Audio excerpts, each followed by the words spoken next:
ఓం నమ శివాయ. శ్రీమాత్రే నమః. ఓం శ్రీ సాయిరామ్.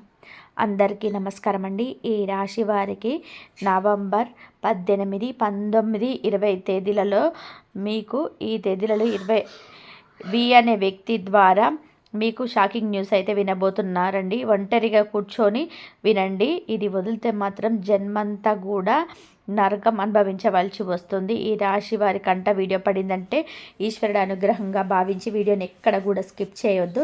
మీకు జరగబోతున్న నష్టాల గురించి క్లియర్గా తెలుస్తుంది. వాటికి పరిహారాలు కూడా ఈ వీడియోలో చెప్పడం అయితే జరుగుతుంది. మీకు అంతా కూడా మంచి చేయడం కోసం మాత్రమే ఈ వీడియో తీయడం అయితే జరిగింది.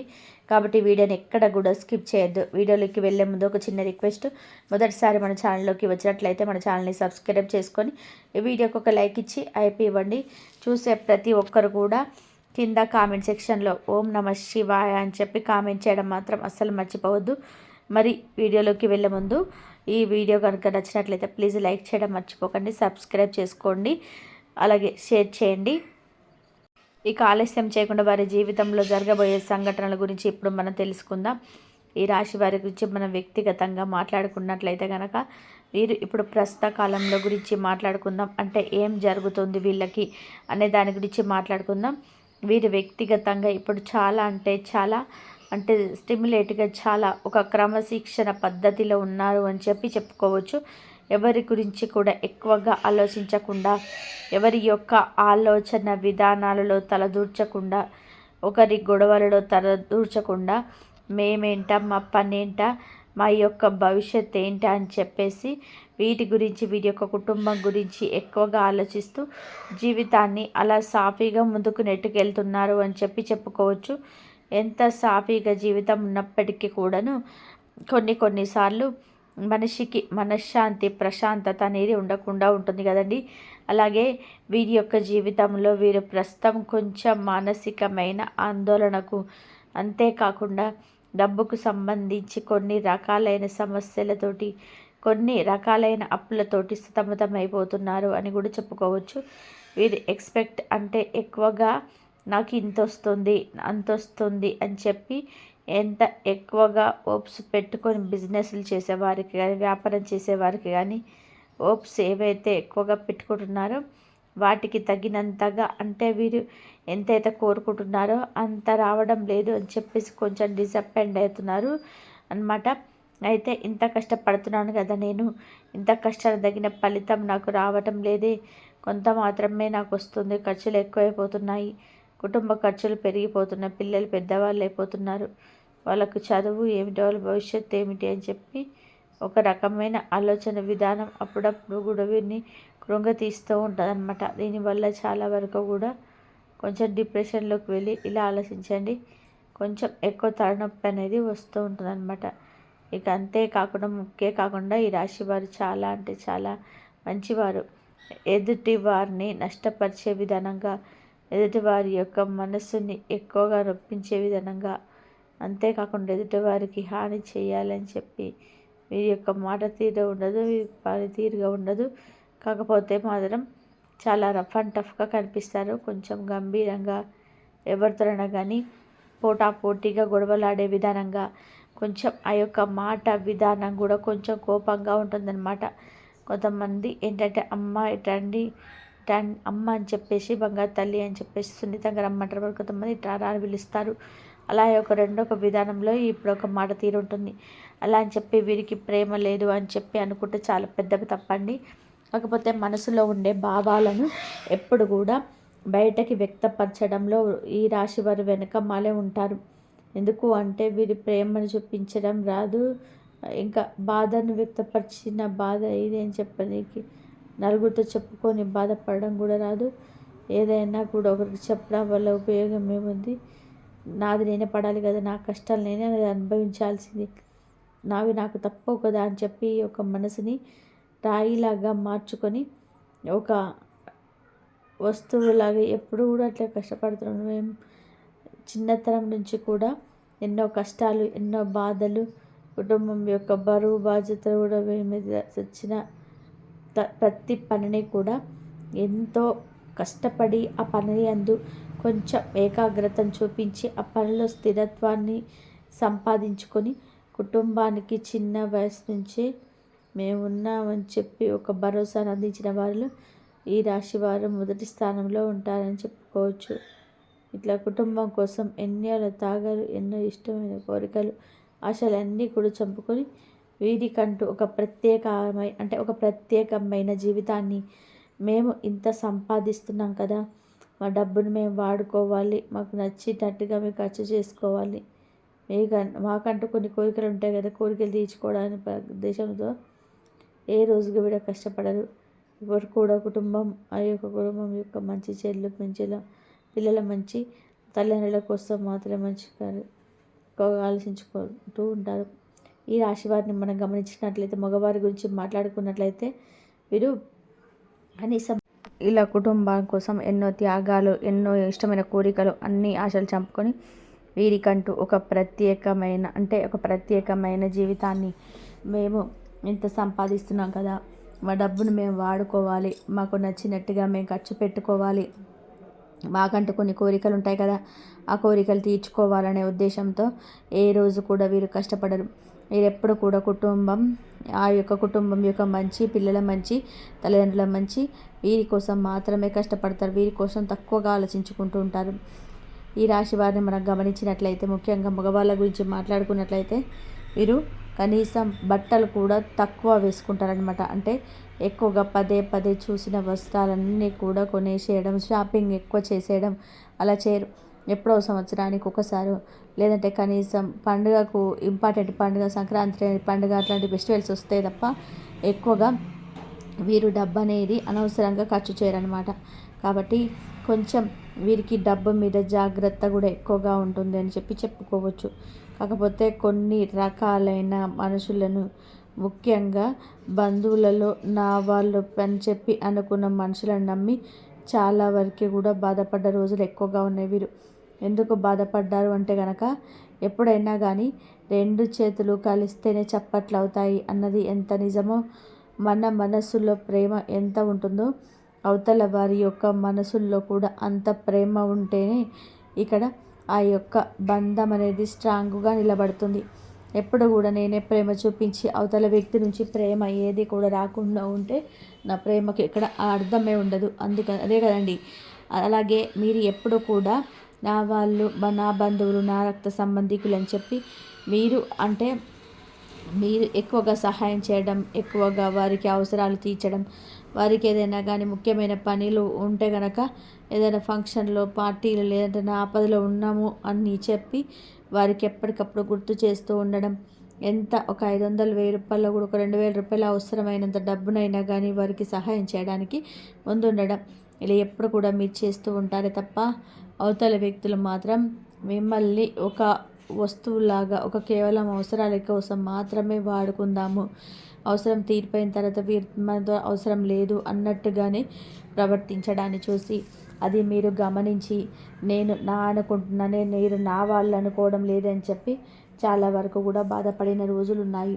ముఖ్యంగా ఒక్కొక్కసారి ఆరోగ్యం బాగలేనప్పుడు కూడా వారి యొక్క అండ, తోడు, వారి యొక్క ధైర్యం గల మాటల కోసం ఎన్నోసార్లు వీరు ఎదురు చూశారు. అయినప్పటికీ కూడాను వారి నుంచి మీరు ఆశించినంత ప్రేమ దొరకపోవడంతో ఎవరికి చెప్పుకోలేక మనసులోనే చాలా వరకు కూడా బాధపడి ఊరుకున్నారని చెప్పుకోవచ్చు అనమాట. ఇలా ఈ రాశి వారి గురించి చెప్పుకుంటూ పోతే కనుక జీవితంలో ఎన్నో కష్టాలను, ఎన్నో సమస్యలను, ఎన్నో బాధలను అలా ప్రతి ఒక్కటి కూడా వీరు సొంతంగా అనుభవించి ఏదైనా కూడా తెలుసుకున్నదే అయి ఉంటుందన్నమాట. కాబట్టి వీరు పైకి కనిపించేంత కోపాన్ని, ఆవేశాన్ని ప్రదర్శిస్తున్నప్పటికీ మాత్రం మనసు మాత్రం చాలా మంచిదండి. వీరి యొక్క లైఫ్ పార్ట్నర్ కూడా చాలా అదృష్టవంతుడు. ఎందుకు అంటే కనుక వీరు ఎన్ని కష్టాలు పడ్డారో, ఎక్కడ అవమానింపబడ్డారో, లేదంటే కనుక ఎక్కడ వీరికి విలువ తగ్గలేదో, ఇవన్నీ కూడా మనసులో పెట్టుకొని ఒక కసి, ఒక పట్టుదలతోటి జీవితం అంటే ఏంటి అని చెప్పి పూర్తి అవగాహన తెలుసుకొని వీరు పడిన కష్టాలు, వీరు పడిన అవమానాలన్నిటివి వీరి పిల్లలకి కానీ, వీరి యొక్క లైఫ్ పార్ట్నర్కి కానీ రాకూడదు అన్న ఉద్దేశంతో వారి కోసం చాలా ఆలోచించి, చాలా సాక్రిఫైస్ చేసి వారికంటూ ఒక ప్రత్యేకమైన స్థానాన్ని సంఘంలో తీసుకొచ్చిన వారిలో ఈ రాశి వారు ముందుంటారు. కాకపోతే అన్నీ మనం ఎప్పుడు కూడా ప్లస్లే చెప్పుకుంటే సరిపోదు కదండి. మనం మైనస్లు కూడా మాట్లాడుకున్నప్పుడు మాత్రమే అసలు మనం ఎలా ఉండాలి అనేది మనకు తెలుస్తుందన్నమాట. మీరు కొంచెం కోపాన్ని, ఆవేశాన్ని తగ్గించుకోండి. ఎదుటి వ్యక్తులను గుడ్డిగా నమ్మడం మానుకోండి. మీకు ఎంత రక్త సంబంధికులైనా కూడా పర్వాలేదు, మీకు ఎంత దగ్గరి స్నేహితులు, చిన్ననాటి నుంచి ఒకే చోట పెరిగిన స్నేహితులైనా కానీ పర్వాలేదు, ఎవరిని కూడా అంత తేలికగా నమ్మకండి. ఎందుకంటే ఇక్కడ రక్త సంబంధికులే అవసరాల కోసం వాడుకుంటుంటే, ఇక ఎవరో స్నేహితులు చిన్నప్పటి నుంచి కలిసి పెరిగినంత మాత్రాన వారు మీ రక్త సంబంధం కాదు. మీ యొక్క బరువు బాధ్యతలు రేపటి రోజున నెత్తిన వేసుకోరు. ఎవరైతే మీకు చెడ్డగా ఉండండి, చెడు అలవాట్లకు గురి అవ్వండి, లేదంటే మేము మద్యం సేవిస్తున్నాం మీరు కూడా మద్యం తాగండి, మనం ఈ సెలవు రోజులే కదా హ్యాపీగా లైఫ్ని ఎంజాయ్ చేసేది, ఈ ఒక్కరోజు కూడా పిల్లలు కుటుంబం అంటావేంటి, నువ్వు మాతో పాటు తిరుగు, టైంపాస్ చెయ్యి అని చెప్పి ఎంజాయ్ చేయి, ఒకటే జీవితం, ఇటువంటివన్నీ కూడా వేస్ట్ మాటలన్నమాట. అవేంటి అంటే కనుక, ఎప్పుడైనా కానీ మీరు ఒక్క విషయాన్ని గుర్తుపెట్టుకోండి. ఒకరి దగ్గర 1,00,000 రూపాయలు ఉంటే ఆ 1,00,000 రూపాయలను ఉన్నప్పుడు, అరే నా దగ్గర 1,00,000 రూపాయలు ఉన్నాయి అందరూ పంచుకుందాం రా అని చెప్పి ఏ ఫ్రెండ్ అయినా ఫోన్ చేస్తాడా? ఏ ఫ్రెండ్ కూడా ఫోన్ చేయడు. అదే ఒక ఫుల్ బాటిల్ తీసుకొచ్చుకొని, అరే నా దగ్గర ఫుల్ బాటిల్ ఉంది అందరం తాగుదాం రండి అని చెప్పి ఖచ్చితంగా పిలుస్తాడు. ఎందుకంటే అది మంచిది కాదు అని చెప్పి వారి మనసుకు తెలుసు. అది నేను ఒక్కడినే తాగి ఒక్కడిని ఎందుకు నాశనం అయిపోవాలి, నా చుట్టూ వాళ్ళని కూడా నాశనం చేయాలని చెప్పి పైకి మంచితనం అనే ముసుగు వేసుకొని పెద్ద డ్రామాలు ఆడుతున్నారండి ఈ యొక్క ప్రపంచంలో ప్రతి వాళ్ళు కూడా. ఒకవేళ ఈ మాట వింటుంటే మగవాళ్ళ కోపం రావచ్చు, కానీ క్షమించండి. ఎందుకు అంటే కనుక జీవితం అంటే ఇలాగే ఉంది. మనం ఆరోగ్యం, ఇప్పుడు భగవంతుడి దగ్గరికి వెళ్ళి మనం కోరుకోవాల్సింది ఏంటి? భగవంతుడా నాకు ఆరోగ్యాన్ని ఇవ్వు అని చెప్పి కోరుకోవాలి. ఎందుకంటే డబ్బు ముఖ్యం కాదు, డబ్బు శాశ్వతం కాదు. ఆరోగ్యం ఉంటే డబ్బు ఆటోమేటిక్గా వస్తుంది. కాబట్టి ముందు మనం కోరుకోవాల్సింది ఆరోగ్యం, మనశ్శాంతి. కాబట్టి అటువంటి ఆరోగ్యాన్ని అనవసరమైన ఆ యొక్క రుసుల కోసమో వాటి కోసమో ఎవరి కోసమో మనం మొహమాట పడి వారి కోసం మీద అవ్వటము అనేది కరెక్ట్ పద్ధతి కాదనమాట. ఈ రాశి వారి యొక్క పురుషులు మాత్రం ఈ చిన్న విషయాన్ని తెలుసుకోవాలి. ఇక ఆడవాళ్ళ విషయానికి వస్తే వీళ్ళల్లో కూడా మైనస్ పాయింట్లు ఉన్నాయి.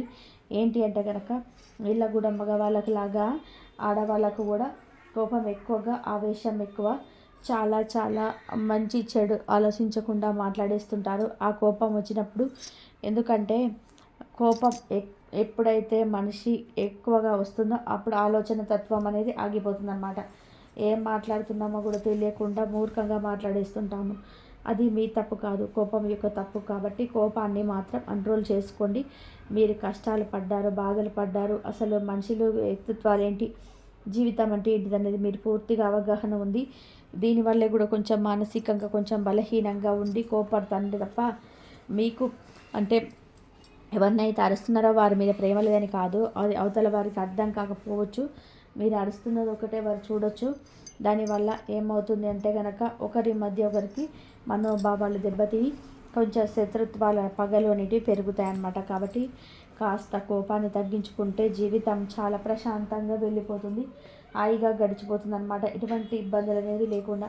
ఇక ముఖ్యంగా వి అనే వ్యక్తి ద్వారా మీకు జరగబోయేది మనం మాట్లాడుకుంటే, ఇప్పుడు వి అనే వ్యక్తి ద్వారా చాలా వరకు కూడా మీకు నష్టాలు జరగబోతున్నాయి. ఎందుకు ఈ మాట చెప్తున్నానంటే కనుక, మొదట అసలు ఈ వి అనే వ్యక్తి ఎవరనేది మాట్లాడుకుందాం. ఈ యొక్క వి అనే వ్యక్తి మీ యొక్క కుటుంబంలో ఒకరు. మీకు రక్త సంబంధం అంటే కొంచెం దగ్గర బంధుత్వం, రక్త సంబంధం కలుస్తుంది. అలా అని చెప్పి మీ యొక్క తోబుట్టు కాదు, లేదంటే మీరు కన్న బిడ్డలు కాదు, లేదంటే కనుక మీ యొక్క తల్లిదండ్రులు అయితే కాదు, కానీ మీ యొక్క రక్తం అయితే కలుస్తుందన్నమాట. కాకపోతే మీ యొక్క సొంత బంధువులలో మీ ఇంటి పేరు వారింటి పేరు కూడా ఒకటే అవుతుంది. ఆ వ్యక్తి కూడా ఒక స్త్రీ అన్నమాట. ఈ యొక్క స్త్రీ ద్వారా ముఖ్యంగా చాలా వరకు కూడా నష్టాలు పొందబోతున్నారు. ముఖ్యంగా ఈ యొక్క స్త్రీ మీతో ప్రేమగా ఉన్నట్లు నటిస్తూ మీరు నా వారు అని చెప్పి మిమ్మల్ని మభ్య పెట్టుకుంటూ ఎప్పటికప్పుడు కూడా మీరే మా ప్రపంచం, మీరే మాకు ముఖ్యం అన్నట్టుగా ప్రవర్తిస్తూ అసలు మీరు లేకుండా మేము ఏ పనులు కూడా చేయలేము, అన్నిటికీ కూడా అండగా భరోసాగా నిలబడాలి అని చెప్తూ మిమ్మల్ని పూర్తిగా బుట్టలో పడేసుకునే ప్రయత్నం అయితే చేస్తుందన్నమాట. అంటే ఇక్కడ మీరు మంచితనానికి చాలా తేలికగా భయపడిపోతారు. అవతల వ్యక్తి వల్ల ఎంత నష్టాలు జరిగాయి, ఎన్ని కష్టాలు వచ్చాయి, అవతల వారు మా గతంలో ఏ రకంగా ఉపయోగపడ్డారు, ఇవేవి కూడా ఆలోచించారు. మీరు కేవలం ఇప్పుడే మంచిగా మాట్లాడారా, ఆ మంచితనానికి లొంగిపోదామా అన్నట్టుగానే మీ యొక్క మనస్థితి ఉంటుంది. అది కరెక్ట్ కాదండి. ఎందుకంటే మనం గతం గురించి కూడా ఆలోచించుకోవాలి. ఎంత గత అని చెప్పి మర్చిపోయినప్పటికీ కూడాను అప్పుడప్పుడు మనకి హాని చేసే వాళ్ళ గురించి, మన యొక్క నాశనాన్ని కోరుకునే వాళ్ళు ఎవరైతే ఉంటారో వాళ్ళు ఏంటంటే కనుక పాములాంటి వాళ్ళు. పాము ప్రేమగా మన దగ్గరికి తీసుకొని దానికి పాలు పోస్తే అది విషం చిమ్మకుండా ఉంటుందా? అలాగే మన యొక్క బంధువులలో కూడా అలా విషాన్ని చిమ్మే పాములు అయితే ఉన్నారనమాట. కాబట్టి ఈ వియ్యని స్త్రీ ద్వారా చాలా జాగ్రత్తగా ఉండండి. కేవలం అవసరాలు గోత్రం మాత్రమే మీ దగ్గరికి వస్తుంది. అవసరం అయిపోయిన తర్వాత దూరంగా నెట్టేస్తుంది. మళ్ళీ అవసరమైనప్పుడు ఎంత దూరంలో ఉన్నా మన దగ్గరికి అవుతుంది. మళ్ళీ అవసరం తీరిపోయిన తర్వాత మళ్ళీ నెట్టేస్తుంది. మిమ్మల్ని కేవలం ఒక వస్తువులాగా మాత్రమే అడ్డు పెట్టుకుంటుంది. ఆ విషయాన్ని గుర్తుపెట్టుకోండి. తన వల్ల మీరు చాలా వరకు కూడా టైంని నష్టపోతారు, ఇటు ధనాన్ని నష్టపోతారు, ఇటు నలుగురిలో పలుకుబడిని కూడా నష్టపోతారు, ఇటు కుటుంబంలో కూడా కొన్ని రకాల గొడవలు వస్తాయి తన వల్ల. కాబట్టి ఈ వ్యక్తితో మాత్రం చాలా జాగ్రత్తగా ఉండండి. ఏంటి అంటే అంతవరకే, కానీ దేవుళ్ళ రూపాయి కదలకూడదు. మాట వరకు మాట్లాడచ్చు కానీ టైంను వృధా చేసుకోవద్దు మీకోసం అని చెప్పి. కాబట్టి ఈ వ్యక్తితో చాలా జాగ్రత్తగా ఉండకపోతే మాత్రం ఇంకా చాలా పరిణామాలకు ఈ వ్యక్తి చాలా గొడవలకి పోకుండా దారితీయచ్చు అనమాట. తన వల్ల కొన్ని షాకింగ్ గొడవలు కూడా జరిగే అవకాశం అయితే ఉంటుంది. కాబట్టి అనే వ్యక్తి ద్వారా మాత్రం చాలా జాగ్రత్తగా ఉండండి. ఇప్పుడు కనుక వదిలితే జన్మంతా నరకం అనుభవించాల్సి వస్తుంది. ఎందుకంటే కూడా అన్నీ కోల్పోయిన తర్వాత ఒక రకంగా చెప్పాలంటే చేతులు కాలిన తర్వాత ఆకులు పట్టుకుంటే ప్రయోజనం ఉండదు కదా. కాబట్టి ఎంతవరకు ఉండాలో అంతవరకే ఉంటేనే మాత్రం మంచిది. ముందుగానే మీరు గ్రహించగలిగారంటే కనుక నిజంగా అది ఈశ్వరుడి అనుగ్రహమే. అంతేకాకుండా కోపాన్ని ఆవేశాన్ని కూడా కంట్రోల్ చేసుకోండి. ఓర్పుగా ఉండండి. మీ యొక్క సహనం ఎప్పటికైనా కూడా మిమ్మల్ని గెలిపిస్తుందన్న విషయాన్ని గుర్తుపెట్టుకోండి. ఇక ఈ 3 రోజుల విషయానికి వస్తే, ఈ 3 రోజులు కూడా మీకు వృత్తిపరంగా, ఉద్యోగపరంగా, వ్యాపార పరంగా, చిన్న పెద్ద బిజినెస్ల పరంగా, రియల్ ఎస్టేట్ వారికి, రాజకీయ రంగంలో ఉన్నవారికి, సినీ రంగ పరిశ్రమలో ఉన్నవారికి, విద్య వైద్య రంగంలో ఉన్నవారికి అందరికీ కూడా ఓవర్గా లాభాలు రావు. అలా అని చెప్పి తక్కువగా రావు. కొంచెం అలా మీడియంగా నడుస్తూ ఉంటాయి. కొంచెం అసంతృప్తి అవుతారు. ఈ యొక్క వృత్తి అనుకున్నంత డబ్బు రావటం లేదని చెప్పి కొంచెం డిసప్పాయింట్ అవుతూ ఉంటారు. కానీ తప్పదు. కొన్నిసార్లు ఎప్పుడు కూడా మనకి మన హ్యాండ్ అప్పు రేంజ్లోనే ఉంటుంది. పైకే ఉంటే కనుక మన ఆగమవుతుంది కండి. కాబట్టి అప్పుడప్పుడు కూడా కొంచెం తగ్గిస్తూ ఉంటారనమాట. అన్నిటికీ మనసు స్థిరపరచుకోవాలి. ఎంతవరకు ప్రాప్తమే అంతవరకు దక్కుతుంది. కాకపోతే కష్టాన్ని మాత్రం నమ్ముకోండి. కష్టపడి ఆయన ఎప్పుడు కూడా పైకి వస్తాడు. ఆ విషయాన్ని గుర్తుపెట్టుకోండి. ఇక రియల్ ఎస్టేట్ వారికి కూడా కొంచెం అంతంత మాత్రంగానే ఉంటాయన్నమాట. ఇక విద్యార్థుల విషయానికి వస్తే విద్యార్థులు మాత్రం చాలా కష్టపడాలండి చదువు యందు. ఈ మధ్య మీకు చదువు యందు చాలా నిర్లక్ష్య ధోరణి ఎక్కువైపోయింది. విద్యార్థులకి ఏముందిలే ఆ టైంలో చదువుతాంలే అని చెప్పి అనుకుంటారు. ఒకేసారి 10 పుస్తకాలు చదవాలంటే చాలా కష్టం అవుతుంది. అలా కాకుండా ఏ రోజు ఆ రోజు చదువుకుంటే ఆ 10వ రోజు మీకు అంతా చూసుకుంటే తేలిగ్గా ఉంటుంది తప్ప ఒకేసారి కష్టపడతాంలే అని అనుకోవడం చాలా తప్పండి. కష్టపడండి. కష్టపడితేనే ఫలితం ఖచ్చితంగా మీరు అనుకున్న దానికంటే కూడా ఎక్కువ వస్తుంది. ఒకవేళ కష్టపడలేదంటే మాత్రం ఫలితం ఆశించడం కూడా తప్పే అవుతుంది కదా. ఆ విషయాన్ని గుర్తుపెట్టుకోండి. ఇక లవర్స్ అనే విషయానికి వస్తే లవర్స్ పరంగా చూసుకుంటే కొంచెం డిస్టర్బెన్స్ వచ్చే అవకాశం అయితే ఉంటుంది. అది కూడా ఈ కోపం ఆవేశం వల్లే. కాస్త కోపాన్ని కంట్రోల్ చేసుకొని ఆవేశాన్ని తగ్గించుకొని కొంచెం ఒకరికి కోపం వచ్చినప్పుడు మరొక సైలెంట్గా ఉండండి. అమ్మాయిలు మాత్రం చాలా జాగ్రత్తగా ఉండండి. ఎందుకంటే ఇప్పటి రోజులలో అంత ప్రేమను చూపించి అంత సింపుల్గా ఉండే వాళ్ళు ఏదో చాలా తక్కువగా ఉన్నారు. జస్ట్ అమ్మాయిల దగ్గరకు అవసరం కోసం మాత్రమే వచ్చి అవసరం తీరాక వెళ్ళిపోయి తర్వాత నిదానంగా ఒకేసారి దూరం పెట్టకపోయినా నిదానంగా చాలా తెలివిగా దూరం పెట్టేసే వాళ్ళు ఉంటారు. కాబట్టి మనసుని జాగ్రత్తగా కాపాడుకోండి. ఎందుకంటే ఒకసారి విరిగిందంటే మళ్ళీ కోలుకోవడం చాలా కష్టం అవుతుందన్నమాట. కాబట్టి ఆ విషయంలో జాగ్రత్తగా ఉండండి. మీరు ముఖ్యంగా ఈ రాశివారు ప్రతి శనివారం కూడా కుదుర్చుకొని ఆంజనేయ స్వామి గుడికి వెళ్ళే ప్రయత్నం చేయండి. మీకున్న అనాదిష్టి చాలా వరకు కూడా తగ్గిపోతుంది. భార్యాభర్తలు తరచుగా గొడవలు అవుతూ ఉంటే కనుక శివాలయానికి వెళ్ళినప్పుడు రావి చెట్టు కింద ఉన్న నాగమయ్య రాతి బొమ్మలు ఉంటాయి కదండి, 2 నాగేంద్ర స్వాములు కలిసిన ఆ యొక్క రాతి విగ్రహం ఉంటుంది కదా, దానికి ఏం చేస్తారంటే కొంచెం పసుపు కుంకుమ పాలు పోసేసి ఒక జిల్లేడాకు వేసి జిల్లేడాకు మీద ఆవు నెత్తితో దీపారాధన చేయండి. బెల్లం నైవేద్యంగా పెట్టండి. దీనివల్ల చాలా వరకు కూడా భార్యాభర్తల మధ్య గొడవలు సమస్యలు అనేటివి తగ్గిపోతాయి. ఇంట్లో ఈరోజు కూడా నిత్యం దీపారాధన చేసుకుంటూ ఉండండి. గోమాత సేవ చేసుకుంటూ ఉండండి. ఏదైనా కానీ ఒక శనివారం రోజుకు కుదుర్చుకొని ఒక 3 శనివారాల రోజు శనిదేవుడికి తైలాభిషేకం చేసి నువ్వుల బెల్లం కలిపిన లడ్డూను నైవేద్యంగా పెట్టి ఆవు నెయ్యితో కానీ నువ్వుల నూనెతో కానీ దీపాన్ని వెలిగించేయండి. ఈరోజు శని దోషాలన్నీ కూడా తొలగిపోతాయి. ముఖ్యంగా ఏదైనా ఒకరోజు సోమవారం రోజు శివాలయంలో అభిషేకం చేయండి. అభిషేకం చేయడం వలన మీరు అనుభవిస్తున్న కర్మల నుంచి చాలా వరకు కూడా బయటపడవచ్చు. జీవితం అంతా కూడా సంతోషంగా బ్రతకవచ్చు. అంతే కదండి. మరి ఈ రాశి వారికి వీడియో నచ్చిందని చెప్పి అనుకుంటున్నాను. నచ్చిందని చెప్పి ఒక లైక్ ఇవ్వండి. లైక్ ఇచ్చిన వెంటనే ఐపన్ వస్తుంది, ఐప్ ఇవ్వండి. మొదటిసారి మన ఛానల్లోకి వచ్చినట్లయితే మన ఛానల్ని సబ్స్క్రైబ్ చేసుకొని సపోర్ట్ చేయండి. కింద కామెంట్ సెక్షన్లో తప్పకుండా ఓం నమః శివాయ అని చెప్పి కామెంట్ చేయండి. మరొక మంచి వీడియోతో మళ్ళీ కలుసుకుందాం. అంతవరకు కూడా పరమేశ్వరుడి ఆశీస్సులు మీ మీద మీ కుటుంబ సభ్యుల మీద ఎలా కాలం ఉండాలి అని చెప్పేసి మనస్ఫూర్తిగా కోరుకుంటూ సర్వేజన సుఖిన భవంతు. ఇంతవరకు చూసినందుకు ధన్యవాదాలండి. కాబట్టి మీరు దైవారాధన చేసుకోండి. దైవం మీకు తోడుగా ఉండి మీకున్న కష్టాలన్నీ తీర్చేస్తుంది. ఈ వీడియో కనుక నచ్చినట్లయితే ప్లీజ్ లైక్ చేయడం మాత్రం అస్సలు మర్చిపోకండి. సర్వేజన సుఖిన భవంతు. ఓం సాయిరాం.